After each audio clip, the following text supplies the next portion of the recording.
Assalamualaikum warahmatullahi wabarakatuh.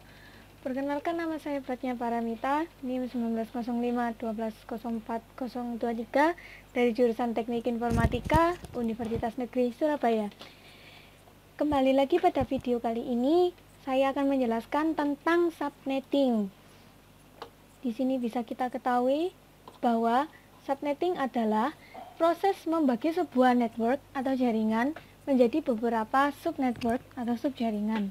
Subnetting hanya dilakukan pada IP address kelas A, B, dan C. Dengan subnetting akan menciptakan beberapa network tambahan, tetapi mengurangi jumlah maksimum host yang ada dalam tiap network tersebut. Prinsipnya, memperbanyak network ID dari suatu network ID yang sudah ada, di mana sebagian host ID dikorbankan untuk digunakan dalam membuat ID host tambahan. Tujuannya adalah mengefisienkan pengalamatan. Misal, untuk jaringan yang hanya mempunyai 10 host, kalau menggunakan kelas C saja terdapat 254 dikurangi 10, pasti akan mubazir 244 alamat yang tidak terpakai. Membagi satu kelas network atas jumlah subnetwork dengan arti membagi suatu kelas jaringan menjadi bagian-bagian yang lebih kecil. Menempatkan suatu host apakah berada dalam satu jaringan atau tidak. Untuk mengatasi masalah perbedaan hardware dengan topologi fisik jaringan, meningkatkan security dan mengurangi terjadinya kongesti atau penimbunan akibat terlalu banyaknya host dalam suatu network. Nah, saya akan tunjukkan bagaimana simulasinya. Seperti yang kita ketahui di sini, dalam jaringan ini terdapat satu router yang terhubung kepada di switch 0 dan switch 1 yang dimana memiliki subnetwork yang berbeda. Pada PC pertama dimiliki IP 192.168.11/26 pastinya dengan subnet max 255.255.192 dengan gateway 1.62.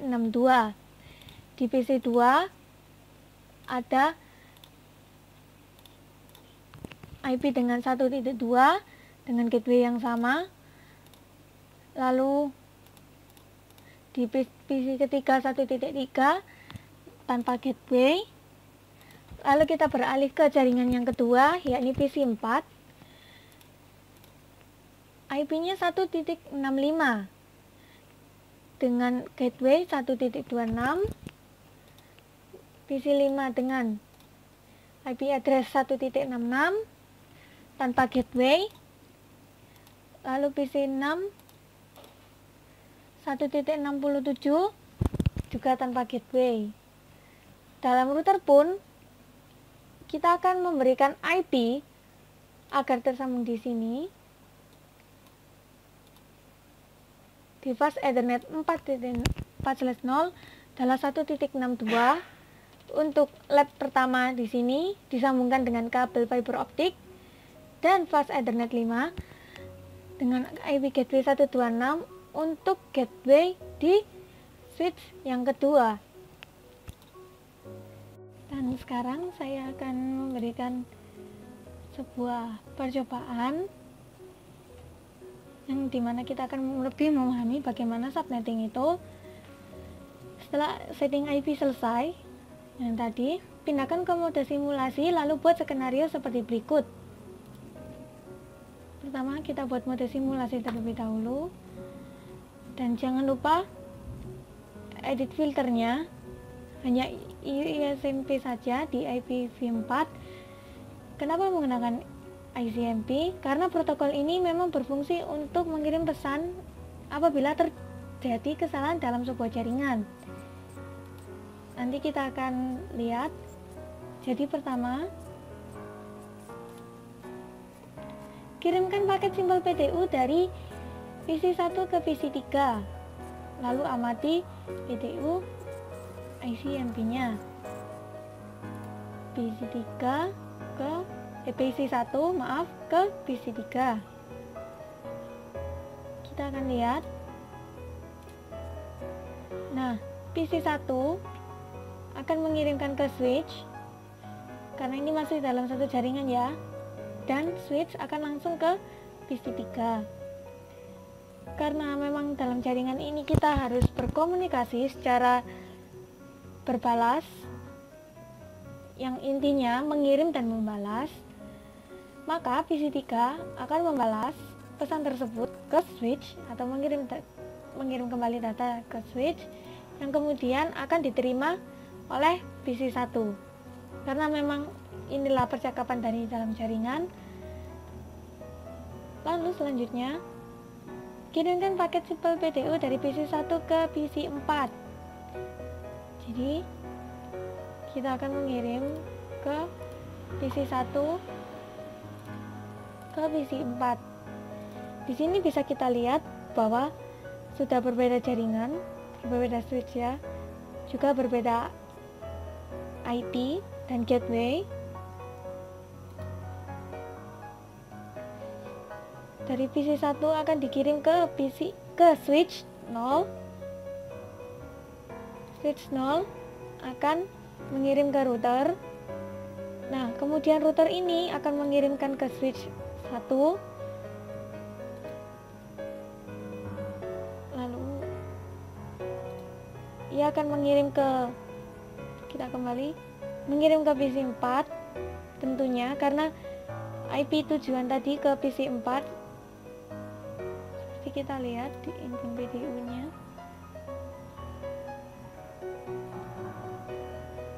Ini source IP 192.168.1.1 adalah milik dari PC1 ke destination atau tujuan IP tujuan 192.168.165.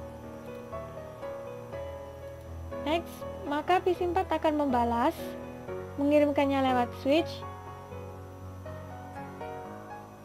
lalu ke router, kemudian ke switch 0 dan ke PC1, dan diterima oleh PC1. Kemudian kita akan membuat lagi simpel PDU dari PC2 ke PC5.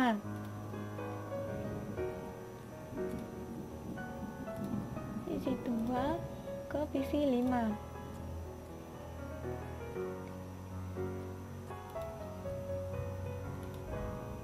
Seperti ini, sama seperti tadi. PC2 akan mengirim ke switch 0, switch 0 akan mengirim ke router, dan router akan mengirimkan ke switch 1, yang kemudian akan di broadcast atau dikirimkan ke alamat tujuan, namun silang. Karena apa? Karena jika di PC4 itu bukan alamat IP tujuannya, karena kita memang mengirimkan PC2 ke PC5. Jadi PC4 merasa ini bukan IP-nya. Begitu pula dengan PC6. Namun kenapa PC5 tidak menerima pesan tersebut? Karena perlu harus diingat, di PC5 IP gateway-nya tidak disetting. Nah, gateway ini memang berfungsi sebagai jalan atau gerbang komunikasi dari sebuah jaringan satu ke jaringan lainnya. Dan pastinya ia tidak bisa membalas atau hanya stuck di sini.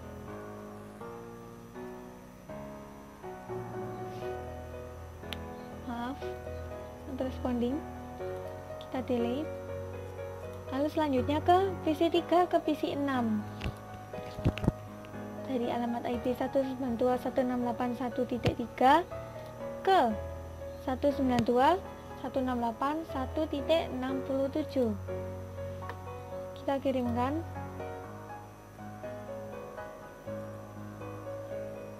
Dan ternyata tidak bisa. Sekali lagi perlu kita ingat bahwa jika tidak ada gateway, maka komputer maupun device tidak akan bisa mengirimkan paket data atau pesan apapun. Itu yang kita lihat. Dan di sini pasti tulisannya failed. Setelah selesai membuat simulasi, kita akan kembali ke mode real time, lalu coba melakukan tracing. Kita delete, kembali ke mode real time. Kita akan tracing dengan cara membuka command prompt, lalu reset IP tujuan. Jadi nanti kita akan tracing dari PC 1 ke PC 3. PC 1, maaf, command prompt ya, tracer,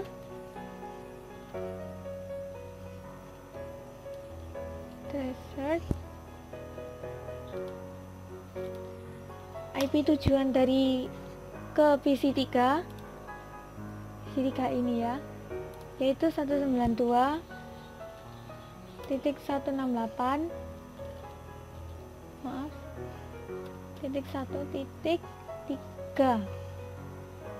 Kita enter dan bisa kita lihat di sini diterima karena memang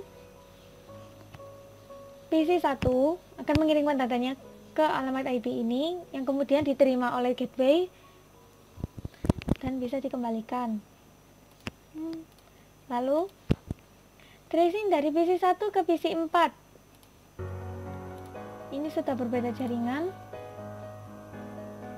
Iya, karena ini masih dalam satu gateway, jadi ia tidak akan menampilkan gateway selanjutnya. Sebentar.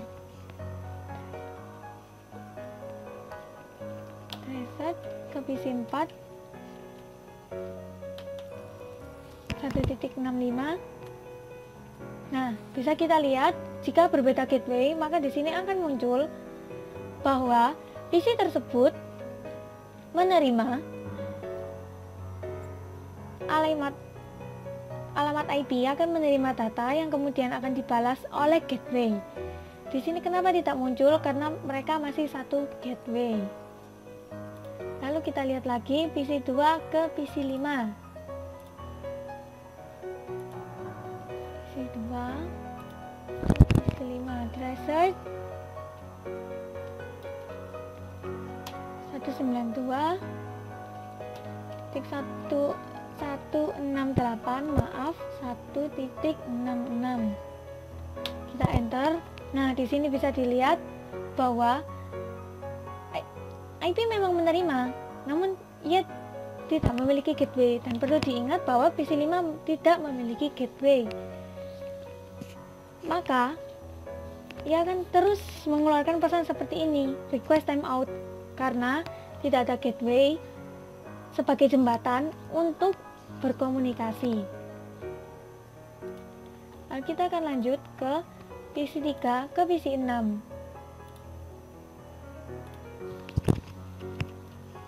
Tracer 192.168.1.67. Dan di sini kita bisa lihat ia tidak bisa mengeluarkan atau mengirimkan paket datanya karena memang dari awal ia tidak memiliki gateway.